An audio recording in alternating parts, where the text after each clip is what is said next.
So just what is leadership? Leadership is where one person, the leader, persuades another person, the follower, to accept the leader's point of view. It's just that. I'm going to repeat that because the definition is so important. Leadership is where one person, the leader, persuades another person, the follower, to accept the leader's point of view.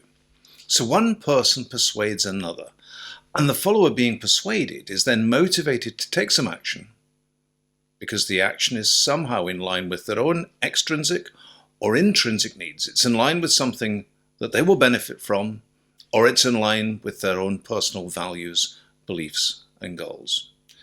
There are three requirements to make leadership work. First, the leader, as persuader, must have a point of view.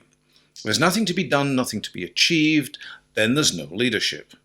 Leadership involves future action by the follower that is desired by the leader. The leader must have an initiative, a project that he or she wants the follower to participate in, and that the leader goes on to clearly articulate. Second, the follower, as the person being persuaded, must be minded to accept that point of view. For that, the leader must have a suitable relationship with the follower. Leadership can't work if there's no relationship. Relationships take time to build, often centering on exchange to build trust. And since the leadership will inevitably involve action in the future, the relationship must have some future meaning. Third, the leader must select an appropriate method of persuasion. It's here that many leadership gurus focus, saying things like, you must be charismatic, you must be authentic.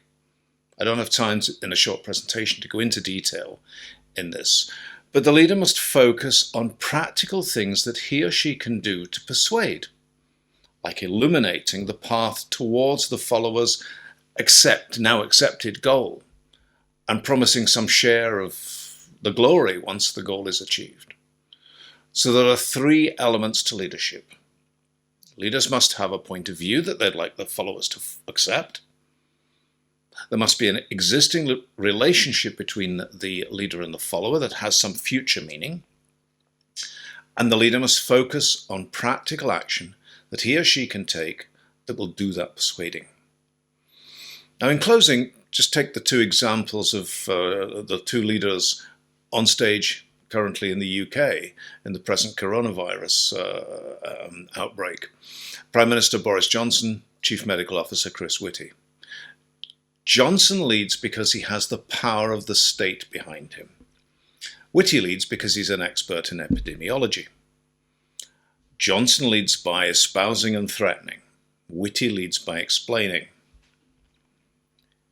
So for each, think about the point of view that they have. Think about the relationship that we the public, have with them. And think about the methods of persuasion. And I'll leave you to draw your conclusions about the effectiveness of their leadership, given the circumstances. And I'll also, just to bring back to the future, your own future leadership, when considering your own leadership, consider three essentials that I've outlined. The idea of the need for a point of view, the need for a relationship, and the need for practical action to cause leadership to happen.